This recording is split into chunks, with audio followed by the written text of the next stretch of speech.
이스라엘 들으라 생명의 말씀 야훼님은 우리의 주님. 참여 예수님 안녕하세요. 오늘 성경 맛들이기 이사야서 34장 1절에서 36장 22절까지 함께 읽겠습니다. 성부와 성자와 성령의 이름으로 아멘. 말씀은 바로 내 곁에 있고 내 입에 있고 내 마음에 있다.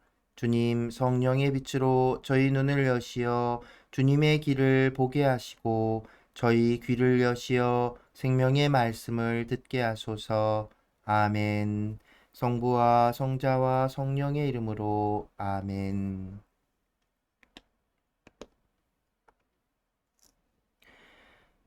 민족들에 대한 심판.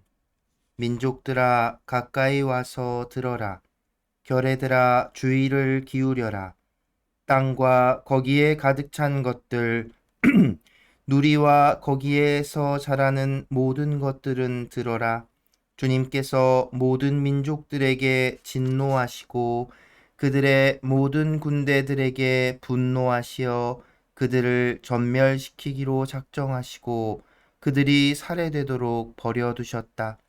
사륙된 자들은 내던져지고 시체들에서는 악취가 솟아오르며 산들은 그들의 피로 녹아내리리라.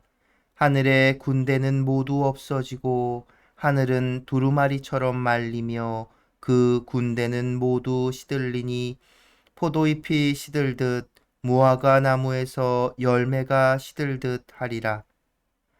에돔 땅의 대사륙. 정녕 나의 칼이 하늘에서 잔뜩 취하였다. 보라, 그것이 에돔 위로 내려온다.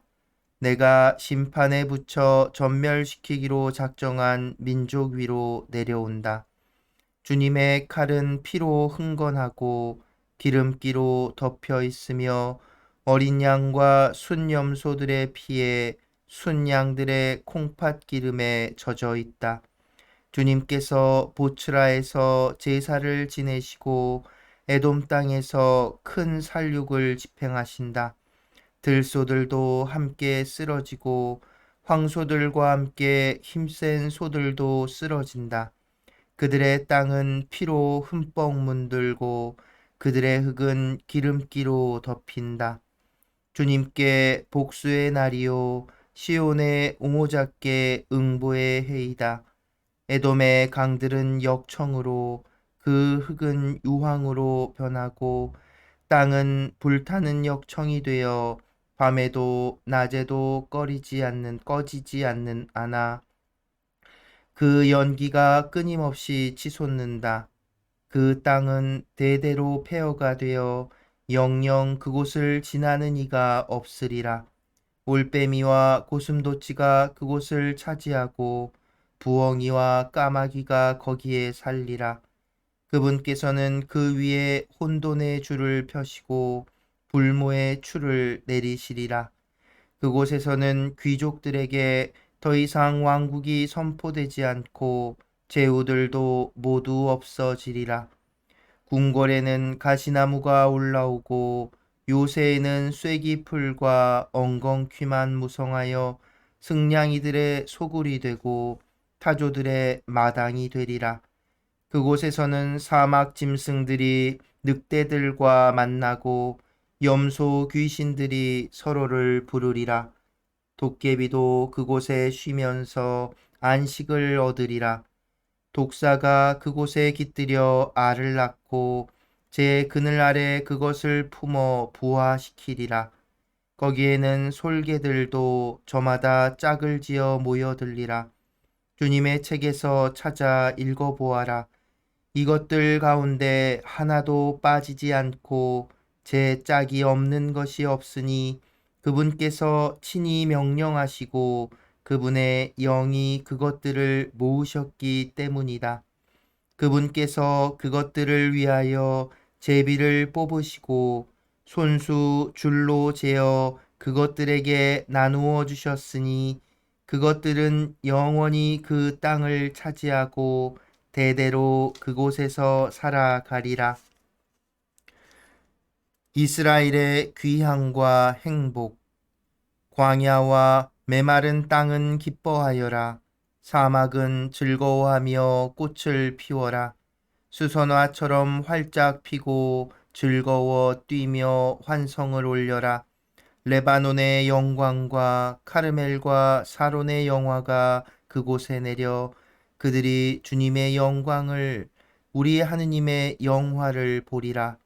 너희는 맥 풀린 손에 힘을 불어넣고 꺾인 무릎에 힘을 돋우어라. 마음이 불안한 이들에게 말하여라. 굳세어져라. 두려워하지 마라. 보라, 너희의 하느님을. 복수가 들이닥친다. 하느님의 보복이. 그분께서 오시어 너희를 구원하신다. 그때 눈먼 이들은 눈이 열리고 귀 먹은 이들은 귀가 열리리라. 그때 다리 저는 이는 사슴처럼 뛰고 말 못하는 이의 혀는 환성을 터뜨리리라. 광야에서는 물이 터져 나오고 사막에서는 냇물이 흐르리라. 뜨겁게 타오르던 땅은 늪이 되고 바싹 마른 땅은 샘터가 되며 승냥이들이 살던 곳에는 풀 대신 갈대와 왕골이 자라리라.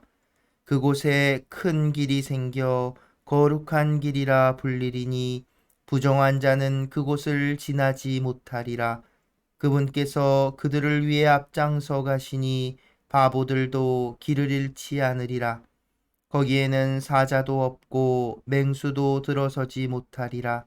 그런 것들을 볼 수 없으리라. 구원받은 이들만 그곳을 걸어가고 주님께서 해방시키신 이들만 그리로 돌아오리라. 그들은 환호하며 시온에 들어서리니 끝없는 즐거움이 그들 머리 위에 넘치고 기쁨과 즐거움이 그들과 함께하여 슬픔과 탄식이 사라지리라. 예루살렘에 대한 산헤립의 위협. 히즈키야 임금 제14년에 아시리아 임금 산헤립이 유다의 모든 요새 성읍으로 올라와서 그곳들을 점령하였다. 아시리아 임금은 라키스에서 랍사케에게 많은 병력을 주어 예루살렘으로 히즈키야 임금에게 보냈다. 그는 마전장이 밭에 이르는 길가 윗저수지의 수로 곁에 주둔하였다. 그러자 힐키야의 아들 엘야킴 국내대신과 세브나 서기관과 아삽의 아들 요아 역사 기록관이 그에게 마주 나갔다. 랍사케가 그들에게 말하였다. 히즈키야에게 전하여라. 대왕이신 아시리아 임금님께서 이렇게 말씀하신다. 네가 무엇을 믿고 이렇게 자신만만하단 말이냐? 너는 전쟁 계획과 능력이 고작 입술에서 나오는 말뿐이라고 생각하느냐? 네가 지금 누구를 믿고 나에게 반역하느냐? 너는 저 부러진 갈대 지팡이에 지나지 않는 이집트를 믿는다마는 그것에 몸을 기대는 사람마다 손바닥만 찔리게 된다. 이집트 임금 파라오는 자기를 믿는 모든 자에게 바로 그러하다. 그리고 너는 나에게 우리는 주 우리 하느님을 믿소 하고 말한다. 그러나 그분은 히즈키야가 그의 산당들과 제단들을 치워버리고 유다와 예루살렘 백성에게 너희는 이 제단 앞에서만 경배드려라 하고 말한 그런 하느님이 아니냐. 자, 이제 아시리아의 임금님이신 나의 주군과 내기를 해보아라. 네가 기수들을 마련할 수만 있다면 내가 너에게 말 2,000마리를 주겠다. 병거와 기병 때문에 이집트를 믿고 있는 네가 어떻게 내 주군의 하찮은 신하들 가운데에서 총독 하나라도 물리칠 수 있겠느냐? 그리고 내가 주님의 분부도 없이 이 땅을 멸망시키려고 올라왔겠느냐?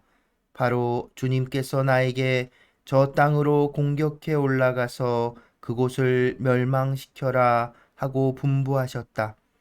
그러자 엘리야킴과 세브나와 요아가 랍사케에게 말하였다.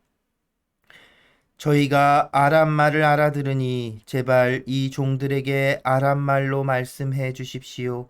성벽 위에 있는 백성이 듣고 있으니 저희에게 유다 말로는 말씀하지 말아 주십시오.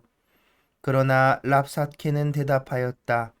나의 주군께서 너희 주군과 너희뿐만 아니라 너희와 함께 제 똥을 먹고 제 오줌을 마셔야 할 저 성벽 위에 앉아 있는 자들에게도 이 말을 하라고 보내신 것이 아니겠느냐. 이어 랍사케는 일어서서 유다 말로 크게 외쳤다. 대왕이신 아시리아 임금님의 말씀을 들어라. 이 임금님께서 이렇게 말씀하신다. 너희는 히즈키야에게 속지 마라. 그 자는 너희를 구해내지 못한다.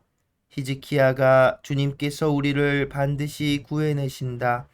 이 도성은 아시리아 임금의 손에 넘어가지 않는다 하면서 너희가 주님을 신뢰하게 하는 일이 없게 하여라. 히즈키야의 말을 고지 듣지 마라. 아시리아 임금님께서 이렇게 말씀하신다. 너희는 나와 화친하고 나에게로 나와라.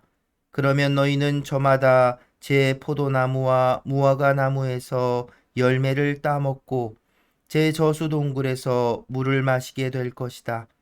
때가 되면 내가 와서 너희를 너희 땅과 다름없는 땅으로 곧 곡식과 새 포도주의 땅, 빵과 포도밭의 땅으로 데려가겠다. 히즈키야가 주님께서 우리를 구해내신다 하면서 너희를 부추기는 일이 없게 하여라. 문민족의 신들 가운데 누가 제 나라를 아시리아 임금의 손에서 구해낸 적이 있더냐? 하맛과 아르팟의 신들은 어디에 있느냐? 스파르와임의 신들은 어디에 있느냐? 그들이 사마리아를 내 손에서 구해냈더냐? 이 나라들의 모든 신 가운데 누가 자기 나라를 내 손에서 구해낸 적이 있기에 주님이 예루살렘을 내 손에서 구해낼 수 있다는 말이냐? 그러나 그들은 침묵을 지킨 채 그에게 한마디도 대답하지 않았다. 그에게 대답하지 마라 한 임금의 명령이 있었기 때문이다. 힐키야의 아들 엘리야킴 국내 대신과 세브나 서기관과 아삽의 아들 요아 역사 기록관은 찢어진 옷을 입은 채 히즈키야에게 와서 랍사케의 말을 전하였다. 성부와 성자와 성령의 이름으로 아멘. 말씀은 내 발의 등불이요 나의 길의 빛이옵니다. 주님, 저희가 성경을 생명의 말씀으로 믿고 기도하며 살고 선포하게 하시어 언제나 성령 안에서 평화와 기쁨을 누리게 하소서. 아멘. 성부와 성자와 성령의 이름으로 아멘.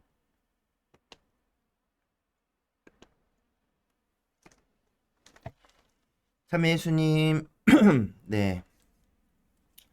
이제 이사야서의 제1부라고 할 수 있는 제1 이사야서의 막바지에 이르렀는데요. 오늘 읽은 35장, 34장과 35장은 앞서 왜 소위 이제 묵시록이라고 불리는 이사야서의 어떤 한 대목을 보았죠. 27장. 그런데 이 34장, 35장은 그러니까 앞에서도 그랬지만 온전히 이게 묵시록이다라고 말할 수는 없지만 그래도 묵시록의 어떤 특징들, 성격들을 조금 보이고 있기 때문에 편의상 이사야서의 소묵시록이라고 불리기도 하는 대목입니다. 짧은 내용을 통해서 에돔 땅에 대한 어떤 그 멸망, 아주 살벌하고 무서운 예언을 퍼붓고 있지요. 그러니까 이 내용은 이사야 당시에 그 기록된 것이라고 보기는 어렵고 보다 더 후대에 삽입된 내용으로 그 생각이 되는데요. 그 후대의 어떤 생각들, 특히나 35장에 다시 평화와 행복이 찾아오리라는 그 귀향 돌아온 자들에 대한 이야기를 보면 특히나 그런 것들을 알 수 있습니다. 여러분, 에돔 땅은 사실 이스라엘 역사 안에서 보면 사실 따지고 보면 그 친척이잖아요. 에사우의 후손, 이스라엘의 그 뭐 이제 친척의 민족, 그러니까 사실 가족 같은 그런 종족이고 나라인데 왜 이렇게 이스라엘과 사이가 안 좋을까요? 그 역사 안에서의 이제 흐름을 보면 다윗이 왕권을 이제 강화하고 왕국을 안정화시키고 그 지역에서 이제 큰 힘을 발휘할 때 이 에돔 땅을 점령을 해요. 그래서 오랜 시간 동안 에돔 지역은 그러니까 그 이스라엘 왕국의 이제 속국처럼 지냈습니다.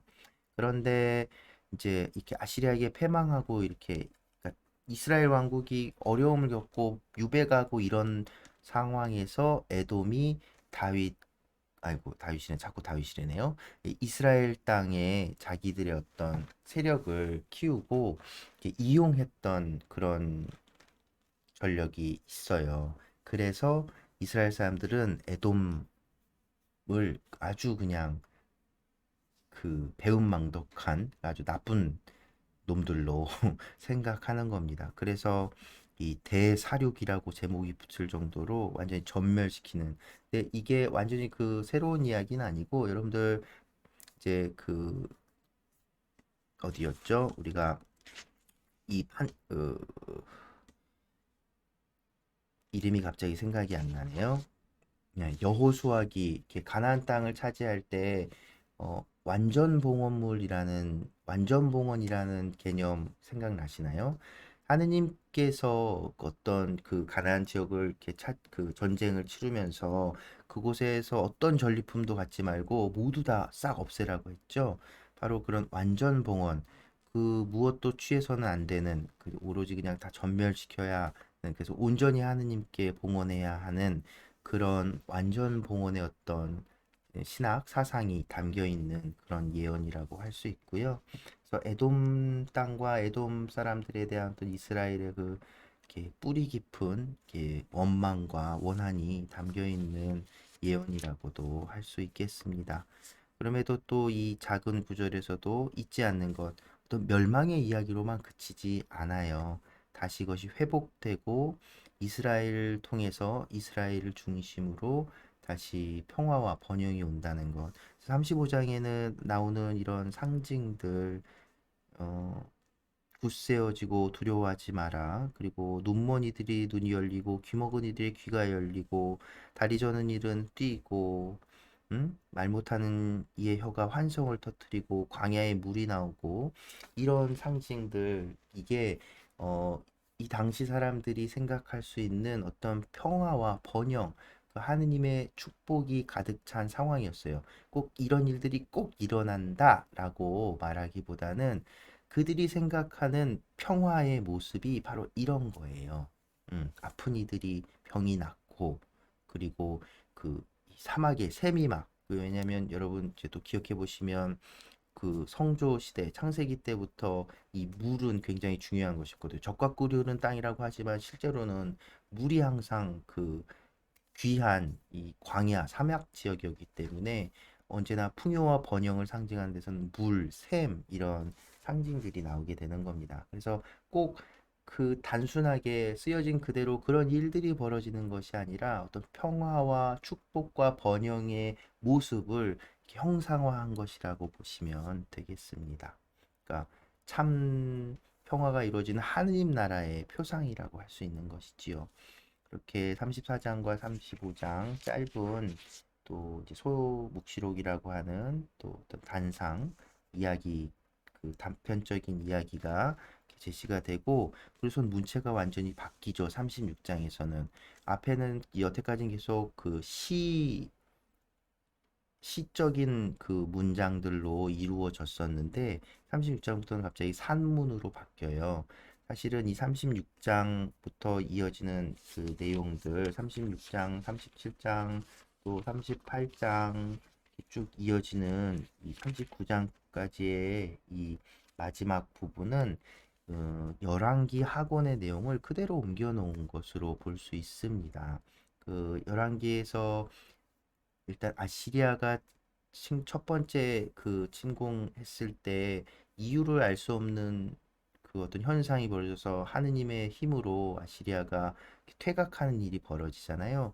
바로 거기에 이사야 예언자가 개입되어 있는데 바로 그 상황이고 36장에서는 이제 아시리아가 딱 쳐들어와서 이제 백성들에게 막 엄포를 놓는 겁니다. 근데 이게 굉장히 거만하죠. 어? 특히나 이제 그 핵심 그 주제가 넌 누구를 믿느냐, 누구를 믿고, 뭘 믿고 그렇게 나한테 대드냐, 이런 이 부분이에요. 거기에 이렇게 응답했다고 하죠. 음,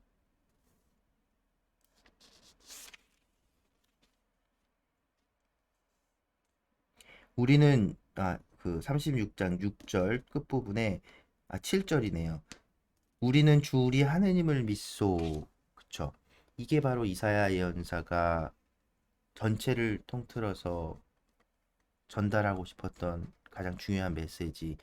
주 하느님을 믿고 하느님께 의지하는 것, 다른 인간적인 그런 그 권력과 힘에 의지하지 않는 것, 그것이 이사야 예언서의 핵심 메시지였는데 바로 그것이 잘 드러나는 그 일화기 때문에 아마 이 후대 편집자가 이사야 예언서의 이 열왕기의 이사야와 관련된 이야기를 이렇게 딱 삽입해서 조금은 수정하기도 했지만 삽입해서 또 그 소개하고 있는 것이라고 볼 수 있겠습니다.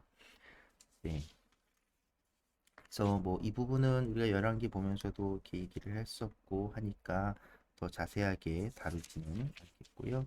그래서 이제 이어서 내일 읽게 되는 부분에서 이제 어떻게 어떤 일이 벌어지고 이사야를 통해서 또 하나님께서 바라시는 것이 무엇인지 하나님을 믿는다는 게 무엇인지 이렇게 생각해 볼 수 있게 될 겁니다. 믿는다는 건 때로 그 시련을 겪기도 해요. 어떤 그 두려움 혹은 어떤 그런 이런 이 아시리아 임금이 협박하는 것 같은 그런 겁박, 그 위협, 그리고 어떤 그 회의, 불신앙으로 이끄는 어떤 여러 가지 것들이 있습니다. 그러니까 절대로 하나님을 믿고 하나님께 의지한다는 건 그냥 평탄한 길일 수만은 없다는 겁니다. 용기가 필요할 때도 있고 결단이 필요할 때도 있음을 우리는 기억해야겠습니다. 네, 이스라엘 백성은 그러지 못했었던 것이고 그래서 이렇게 큰 화를 입게 되는 것이지요. 하지만 하나님께 의지했을 때 이사야의 말을 듣고 하나님의 메시지를 따랐을 때는 어 정말 이해할 수 없는 사건이 벌어져서 아무것도 하지 않았는데 어, 아무것도 하지 않았는데 전쟁에서 승리하는 그런 결과를 얻기도 한다는 것, 이런 일이 실제로 벌어진다는 것을 우리도 확인할 수 있겠지요. 그래서 이사야 예언자는 열왕기의 이 이야기를 더 이사야 예언서에 담았을지도 모르겠습니다. 여러분, 믿는다는 건 정말 용기가 필요할 때도 있고 결단이 필요할 때도 있는 것 같습니다. 우리 안에 하나님께 의지하는 그 믿음이 어, 새겨지기를 기도할 수 있으면 좋겠습니다. 그래서 오늘 함께 들을 노래는 장완진 씨, 제이팸 장완진 형제님이 작사 작곡한 믿음이라는 노래 들으면서 마무리합니다. 오늘도 함께 해주셔서 감사합니다.